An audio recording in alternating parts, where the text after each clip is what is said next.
Okay guys, so what I wanted to do today was I wanted to go just do a quick video to recap my hunting setup that I used this past season.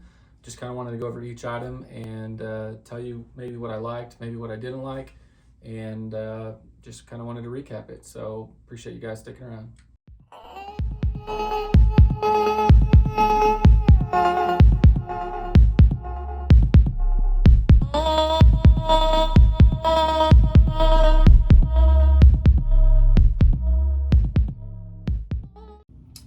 Okay guys, so starting with my hunting setup from last year, the bow that I decided to run is the PSE Evo EVL 34.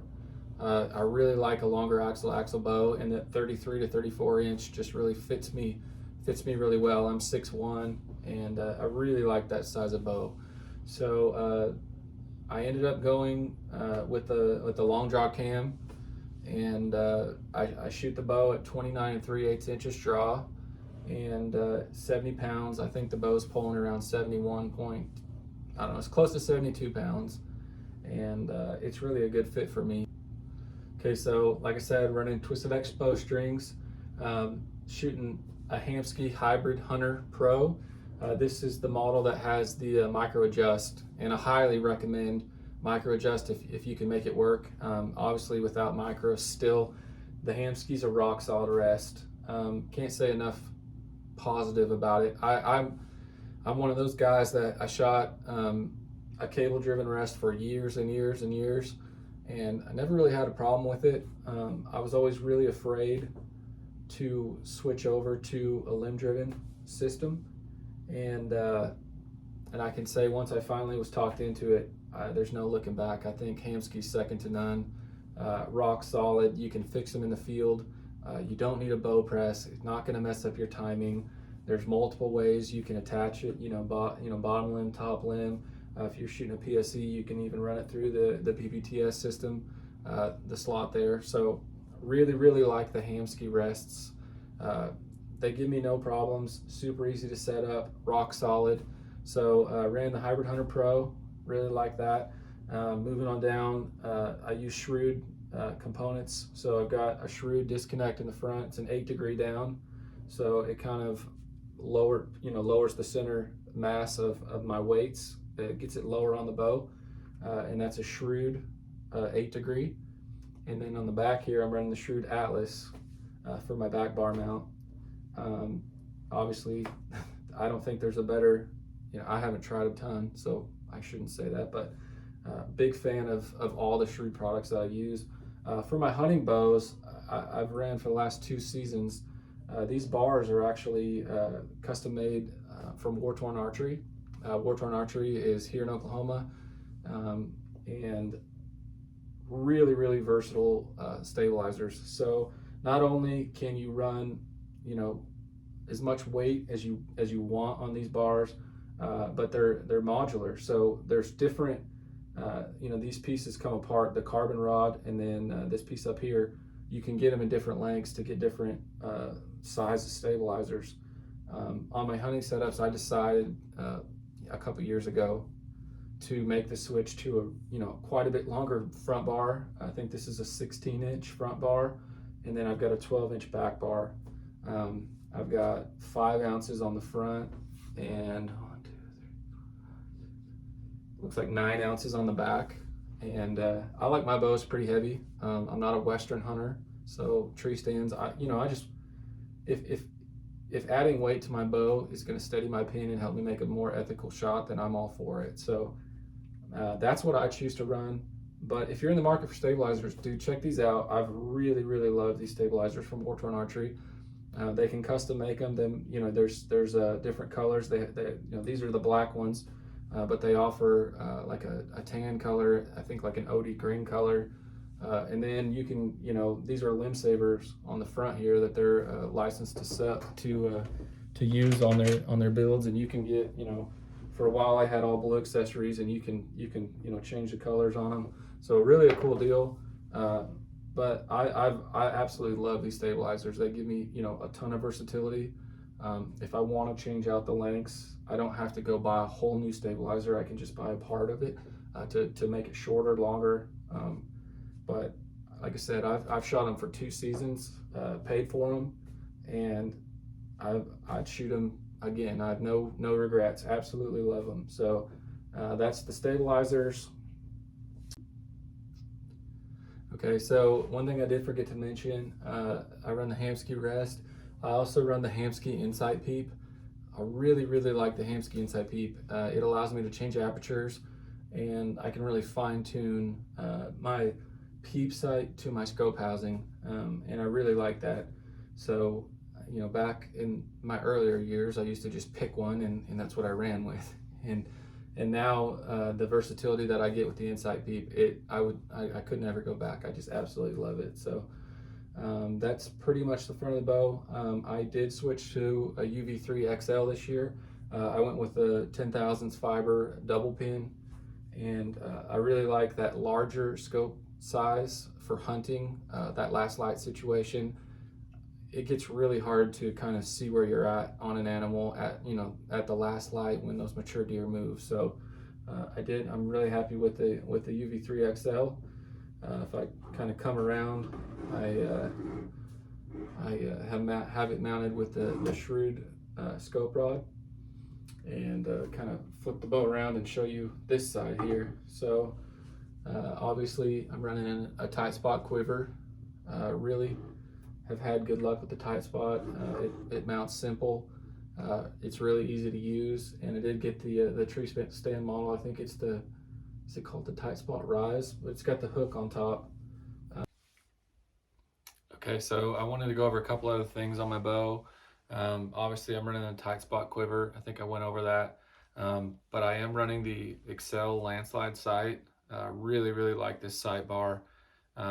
Super durable, easy to use. It does have the dual indicator needles here, and I am running, like I said, on the UV3. I'm running a double pin. I don't know if you can see both of them, but it does have dual indicators there. So that's kind of my sight setup. Really like it. Carbon bar, super solid. Had no issues with the landslide at all this season. I do have on this side here, I am running the Titanium Archery Products cable rod, and it's been awesome. Really like it. Aside from that, the arrow that I'm running this year, or that I ran this past season, and I have no plans to switch. Let's see here. Got the Victory VAP SS. The Victory VAP, so this is a 1/66 diameter. It's a micro diameter, super small, durable. The SS has stainless steel mesh woven through the carbon, and these have just been awesome arrows. I had great success with them. Shot 2 bucks, and both the arrows are great. I could have kept using them. Been running the Q2i Fusion 2s in the 2.1 size in a 3 fletch. That's what I hunted with this past season. Nocturnal knock. The knock is probably the one weak area in all my setup that I'm not happy with. Nocturnals, obviously when you go to the micro diameter, you know, the shoulders on the nocks are just bigger even than the shaft itself. They stick out wider, and it seems like they light up great, they're bright, but you know, I usually end up every other deer, the knock's blown out before I find the animal. So they're okay. I just don't really know of a good lighted knock on the market. I've tried some of the other brands. Fire knock, you have to like glue a stopper into your shaft to hold the battery in, and if you don't glue that just right, you basically ruin the shaft. So I wasn't a fan of that. If you know of a good lighted knock, shoot it down in the comments. Let me know, because I definitely am up to trying anything new. On the front of the arrow, I'm just running a 35 grain half out. The reason why I'm not running more, I'm running 125 grain Schwacker. These are the Levi Morgan edition. They're the 269s. They're 125 grains, so a little heavier than, you know, a lot of guys will run 100 grain. These are 125 grain, and they have a 2.5 inch cut.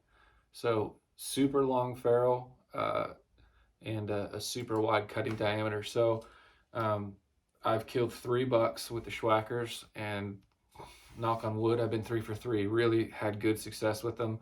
I really like them. So your entry cut is going to be just that, you know, roughly a 1 inch cut.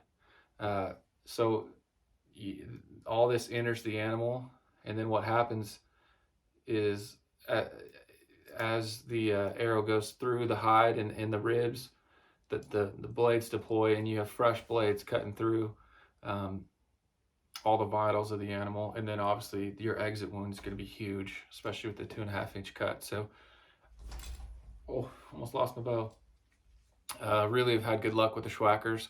Big fan. If you don't want to run 125 grain, I recommend the 261. It's also a Levi Morgan edition. It's just a 2 inch cut and 100 grain instead of a 125. So as far as arrow goes, pretty much going to run the same arrow this year, planning to. Probably going to go to the super low fusion veins and in a 4-fletch configuration. Just something I want to try this year. But broadhead won't change, arrow won't change. Really happy. So I guess if you could go through my entire setup and I could tell you what the thing I don't like, I'm not a huge nocturnal fan, but there's really not a better option that I'm aware of. So anyway, that's kind of the setup that I ran this past year. It's been really good setup. I am planning to make some changes this season. Got a new bow coming. Really excited about that. But aside from that, really can't see too much changing in my setup. Anyway, hope you guys have a good evening. Appreciate you watching. And if you have any comments, shoot them below. Like and subscribe. As awful as that sounds, I hate when people say subscribe. Please do it. It helps. Thanks, guys. Take care.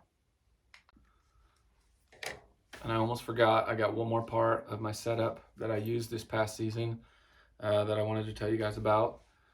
And that is the True Ball HBC Flex. It was my first year hunting with a hinge, and I honestly can't see myself going back. Absolutely love the hinge. The Flex, I really like it. It's been a great release. The only, I really don't have anything I don't like about it. It fits my hand perfectly. I ran it on, you know, just one of these wrist sling things. I haven't used a wrist strap in a long time, so it feels weird. But that's how I hunted with it this year. Phenomenal. Had no issues hunting with it. So really like the HBC Flex. I honestly have just recently got just the original HBC that doesn't have the adjustable third finger. I really like that. I really like that as well. I'm toying with the idea of going to the original HBCs, which I don't know. But anyway, this is the release I hunted with this past season. It treated me great. Love it. If you're on the fence about hunting with the hinge, it can be done if you're very comfortable with it. I think it helps, you know, kind of fend off buck fever because you're working through your shot process. You don't really have time to. This is where your mind's at. So anyway, that's the release I used. Absolutely love it, and that's that.